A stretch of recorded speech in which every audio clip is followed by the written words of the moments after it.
Hello, Kelly Bear here. Welcome to my channel. As you'll see from the title, I am tackling a tag today, and that tag is the Oracles with Attitude by my lovely friend Tegan over at Cosmic Creepers Tube. I have watched her video as well as a handful of the VRs, and it's just really fun. Little caveat, I don't own that many Oracle decks at all, compared to like how many tarot decks I own, and I've only really been making a concerted effort to sort of push myself out of my comfort zone and work with more Oracle decks in the last year or so, maybe a little longer. My memory is really patchy, so I'm not quite sure on that, but it's been at least a year or so.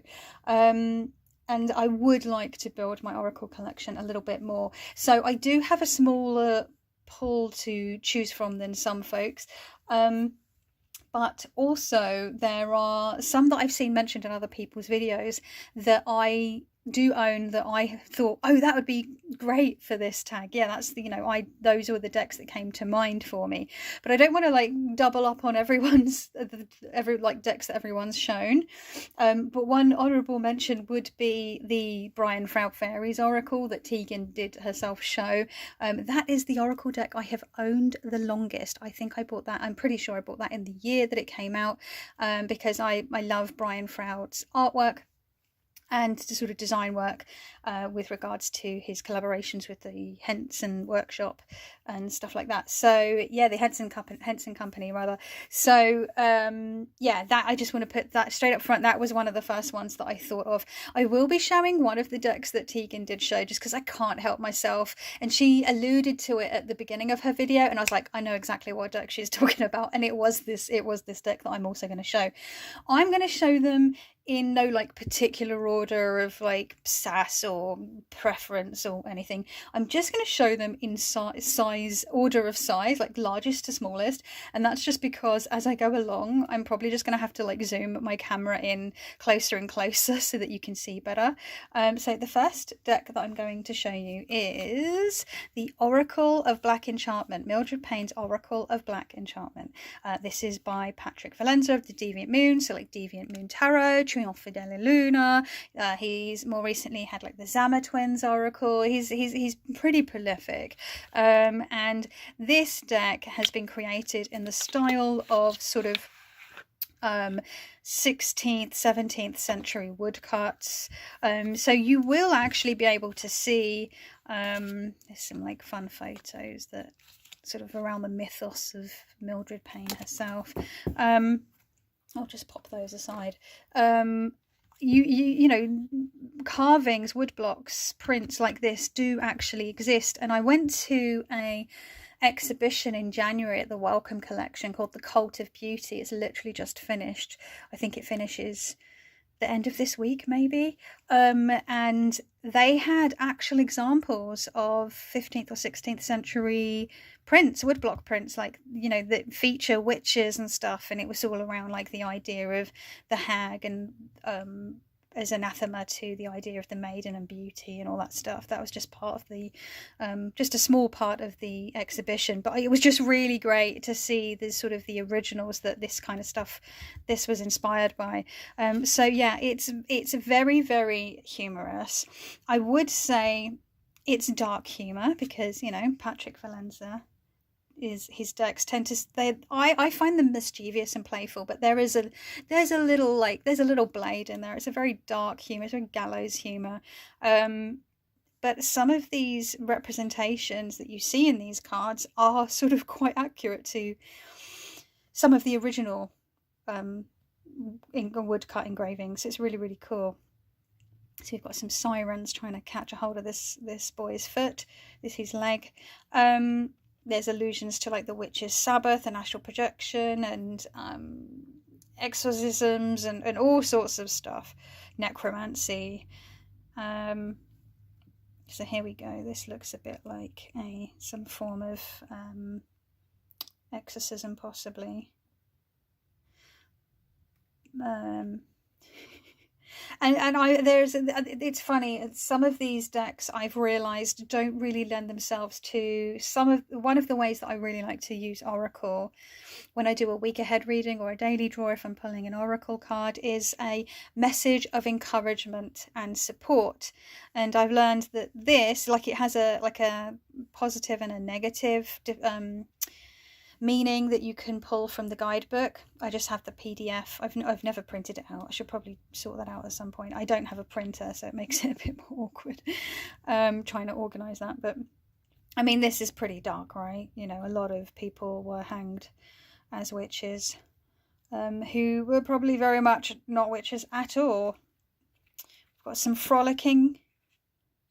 It appears to be frolicking in daytime. Then we've got butterflies and birds flying, and that appears to be the sun.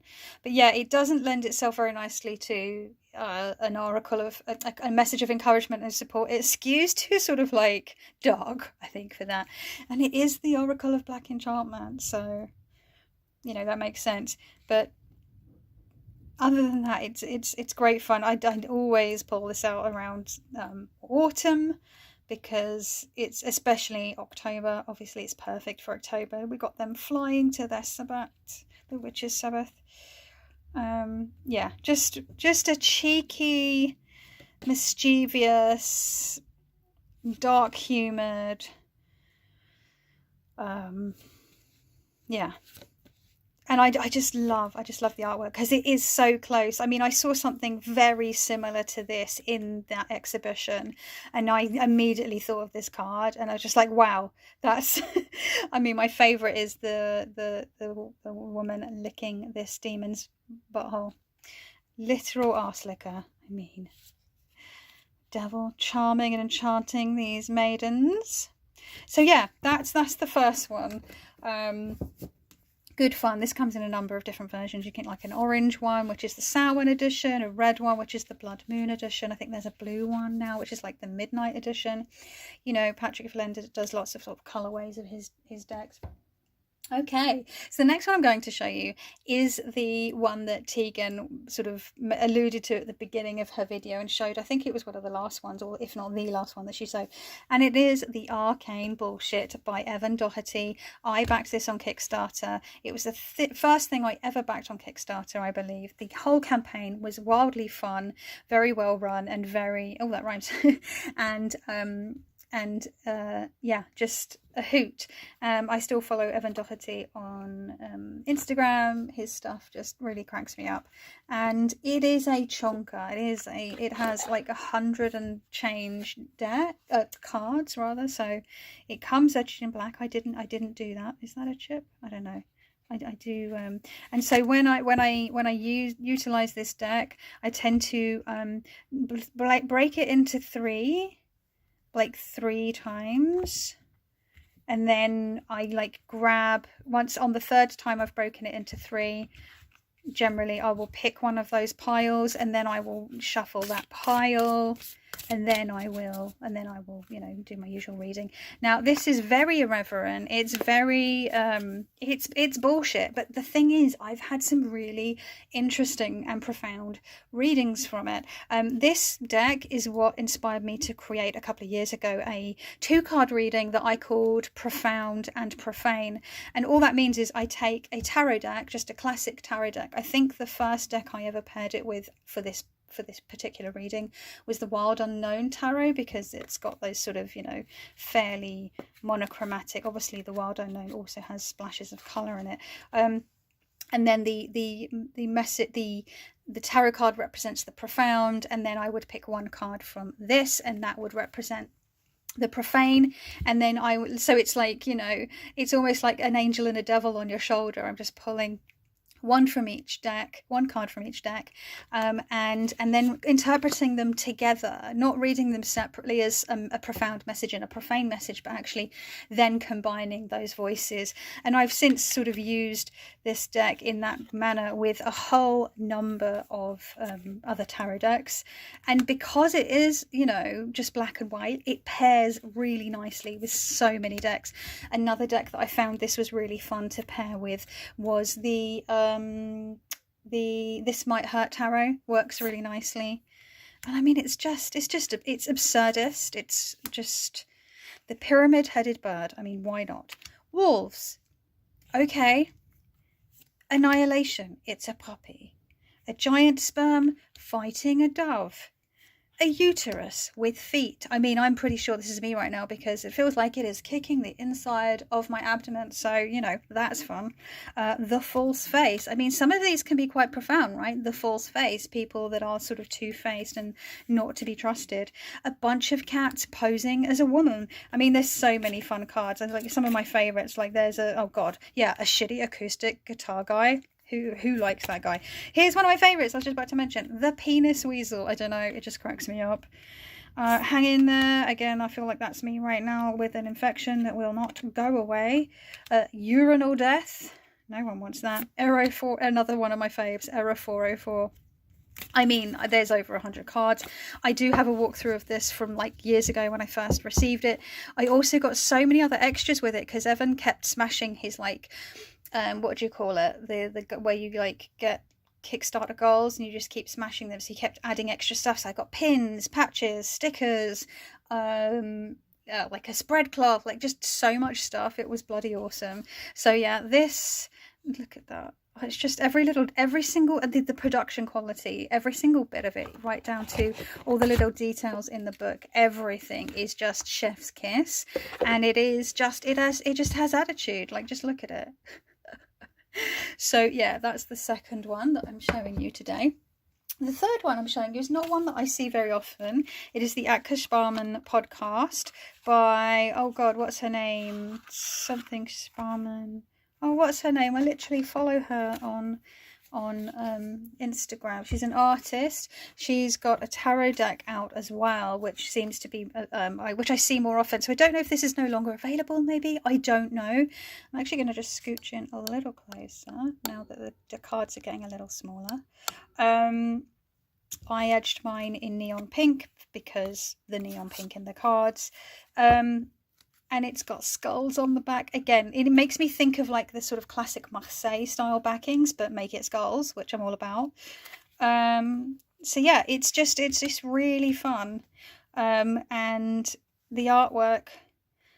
So the tarot deck by this creator has a black background and these more sort of colour and lots of flowers. And I think it's kind of Thoth based. It is really beautiful. I can't remember the name of it off the top of my head. Smile. A smile will make you look younger. And she's vomiting. You know, like it's so... How many of us have heard some guy turn around to us and be like, cheer up, love, it might never happen, or smile, love, you look so much prettier when you smile. Like, just go fucking choke on a bag of dicks, my guy. No one cares. I don't want to be told what to do with my face. Make peace with the past. Some of them are quite moving and some of them are quite sort of punchy. I don't know if this light's a little bit too bright on here. I hope you can see okay. Love is when you look into someone's eyes and see their heart. Some of them are quite profound. Again, put a spell on it. I mean, yeah, throw magic at stuff. Got a problem? Throw magic at it. Touch the sky. Worrying is suffering twice. Oh my god, this is me with anxiety. Like, but you know. Oh, wrong way. Attitude is the difference between an ordeal and an adventure. I mean, to an extent, because sometimes you can't like attitude your way out of like really, really awful situations. Be grateful for all the things that didn't happen. So yeah, there's some, it always, again, there's this mischievousness to it. There's also a slight undercurrent of like visceral, like, I don't know, there's like, not saying anger isn't the word I want to use. It's not anger. There's this like visceral feeling underneath it. And it just really packs a punch. This is one that I do often use as a message of encouragement and support. It works nicely. And I find that there's these titles of, you know, some of them just have like really simple quick ones like be the change, and then here we've got like a slightly longer title, as it were. So there's no like classic titles across the top or the bottom. There's just meanings, these words, these sayings or quotes that are sort of peppered, sort of woven around the artwork. So if you never ask, the answer is always no. This always makes me think of what my mum used to say to me when I was a kid. She'd always say, if you don't ask, you don't get. I was painfully shy, believe it or not. And my younger sister is very gregarious and would go up to anyone and ask them anything. And so she would always be the kid that would like get stuff. Like, can I have? And they'd be like, yeah, sure, okay. Whereas I was just so like mortified and terrified to speak to anyone about anything, and so I wouldn't ask and I wouldn't get. And unfortunately, sometimes that is true. Accept what you cannot change. Reveal your innermost thoughts. So yeah, it's just want yourself first. I mean, it's pretty powerful stuff, whilst also being quite fun. But it's definitely got attitude. It's definitely got teeth. So it's a bitey deck, but it's not biting you, right? It's not biting necessarily the one who's doing the reading. It's biting. It's sort of, again, lashing out isn't the term I want to use, the phrase I want to use. Again, I will say I'm not 100%. I'm still unwell, so my brain fog can be bad at the best of times, but it's really bad when I'm not well and I'm not firing on all cylinders by any stretch. Yeah, and it's got lots of skulls and snakes in again, which I really love skulls and I really love snakes. So, do you believe in chance or luck? This again would be an interesting thing to pull up with the Wheel of Fortune, right, in the tarot. So yeah, this definitely has attitude. It's that girl on the court, like that rebel girl that's standing, like she's skipping school and she like wears really cool stompy leather boots and she's like smoking outside the back of the like school shed or something. I don't know, like this is the like attitude I have. She's a biker chick. She doesn't take any shit. So that's the Atka Sparman podcast oracle. We're going to have to get a little more zoomed in again. I'm going to do what Julie did and show not an oracle deck, a Lenormand deck. I'm breaking the rules slightly, but this is an oracle deck that I've had for a few years. I'm just going to zoom in a tiny bit more. It is the Spooktacular Lenormand by Wandering Oracle. If you recognise that name, it is also the company or the people that created the Marshmallow Marseille and the Tarot Serene, both Marseille decks. So yeah, this is really fun. It has bats on the back. It has this sort of parchment tone, and it's got a nice, it riffles nicely. It's that sort of, whatchamacallit, linen cardstock. Excuse me, sorry God, I can't even remember words for linen cardstock. And all of the artwork is done, it's line work, and it's all done in like different colours. Pen, fine liner, I imagine. And as the name suggests, it is spooky. It's like a Halloweeny themed deck, but I use this all year round. I worked with it for a week last month and thoroughly enjoyed it, and I think I spoke about this in my monthly faves last week because I've been working with the Brown Witch Lenny quite extensively, I guess for months now, and I was like, let's just switch it up a little bit with I had worked on and off with the Lilac Lenormand, and I also got the what's it called, the Gilded Reverie Lenormand as well. I got that for my birthday, I think, and so I've sort of played with those a little bit on and off as well, but for the most part it's been the Brown Witch Lenny. And so I was like, let's just pick something else that's spooky but also Lenormand. And yeah, it was just giving me, so this is like Thing, and it looks like it's got a fold but that's actually the paper that it was originally drawn on, so you get this like fold, and that's what, like, it's not just been this plain background repeated again and again and again. You can see there's like mottling on this piece of paper and a little like crease that's sort of been transferred over. This isn't in the card. And then, the next one's a bit different. We got a bear carving a pumpkin. This is me every October. Me, a bear carving a pumpkin. So this is like, I'm like, this is me. I feel like this particular one could be my, if I'm reading for myself, my signifier card, my significator card. Who says you have to use like the people cards, right? We've got the little snake, the green, we get the little inserts, and I love we get the little drawings of the court cards in there as well. Tiny little line drawings. It's really cute. We've got a vampire in the coffin. Book. With the black flame candle. I mean, if you know, you know, right? So yeah, this is just excuse me, it's a sassy little bee. And it's in a not in a mean way. It's not a mean girl. It's like just it's Wednesday Addams, you know, because you know Lenormand can be quite frank, it can be quite blunt, it can be quite straightforward, and obviously Wednesday Addams can be very much like that, and she's spooky, she's spookily ookly, and this is a Lenormand, it's spookily ookly, and it's, yeah, I'm going to say the attitude of this deck is Wednesday Addams. I'm going to say the attitude of this deck is Winifred Sanderson. And maybe the attitude of this deck, what would this be? This is like, I don't know, I feel like some sort of really irreverent Coen Brothers movie type character. I don't know.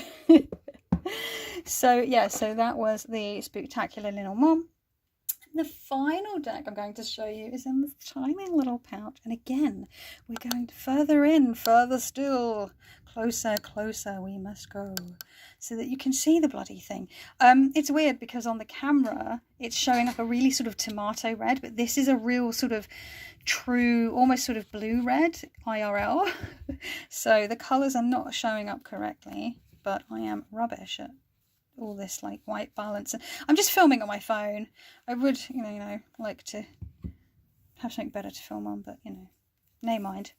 And it is the Mildred Payne Secret Pocket Oracle. So we've got Patrick Valenza showing up yet again. We started with Patrick Valenza, we're ending with Patrick Valenza, and if you recognise this little doodad here, it's because it's almost the same, almost, as the Oracle of Black Enchantment. Now this has a load of different expansion packs, so I didn't buy it all in one go. You know, you can get it in one go now, I think. So it's got all the different backs where you could turn it into a puzzle that you had to put together and stuff. Oh, I think this is upside down, which is really, really fun.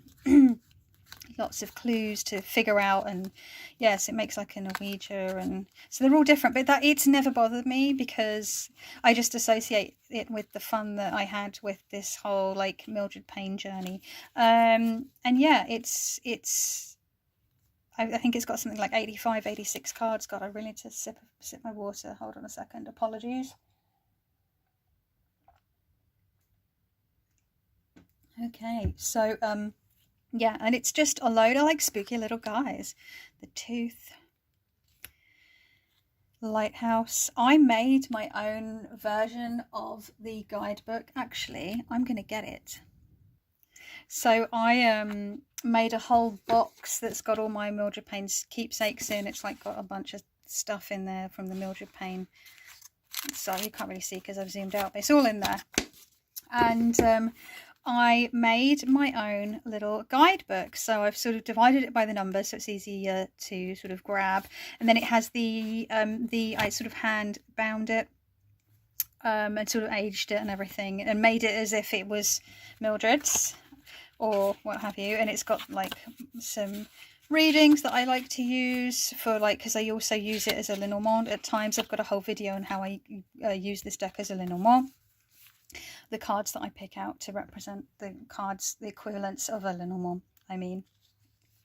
And then it goes into the meanings, and I'm really annoyed with myself because I put in the original meanings from the guidebook and then I wrote in my own that I've sort of developed over time, and I wish that I had done it in like my not in cursive, in my like regular, what's it, not capitals, but you know, like non-cursive, so that it looked like additions. So this is Mildred's and this is mine, and so, but this was so much work that I'm not making another one. And I was so annoyed that I sort of messed up and crossed things out, but at the time, but now I don't, it doesn't bother me. And I literally, because I was trying to make it seem like it was Mildred's, I was trying to copy the I would copy the writing, the title off. So if we look at 71, for example, I'm sure I've tried to write feather in a way that looks like the writing on the card so that it looks like, yeah, see, I've tried to sort of copy it a little bit. So yeah, this is my little guidebook that I use with it. Anyway, so I just in case you're interested. But yeah, so I really love this deck. I've spoken about it a lot over the years, but haven't mentioned it much lately. But yeah, it's so witchy. This one is just Witcherama. It's so much fun, and I love all the little expansions. I love that it can be used as a Lenormand. I love that it can be used as, we've got poison and an antidote. There's just so many great cards. We've got planets, we've got cows.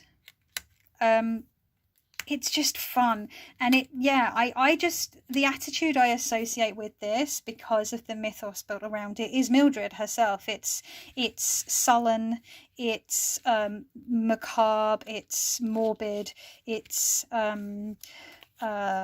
melancholy. You know, that's the kind of vibe I get from it. That's the attitude I get from it. It's like, oh, I suppose I'll give you a reading, and then it like sort of is like, well, this is what it is, and if you don't like it, like, well, tough tits. Oh, I didn't realise it's got the thing in there, sorry, I thought that didn't look right. They're all turned about as well. What have I done here? So yeah, it's a fun deck. Oh, we got a witch's hat, see, as well, and you can really come up with your own ideas about the cards as well. So yeah, attitude, so much attitude. Those are my five oracles with attitude. Could I have added a couple more in? Yes, I probably could, but I want to keep this as relatively short, and I'm not feeling too hot, to be honest, so I also need to keep it short for that reason. But yeah, if you read oracle decks, what oracle decks that you work with have attitudes? Do you have sassy decks? Do you have decks that are like oracle decks that are just straight up rude, or are just kind of, you know, hard to read? Like their attitude is they're just like, they're not giving you anything, and they're just like, you know, you've got to really work for this, my guy, you know. Let me know. I'd love to know. And what's your favourite one of the five that I shared? I'd like to know. So yeah, thank you so much for watching. I hope that wherever you are safe and well, and I will see you in the next one. Ciao.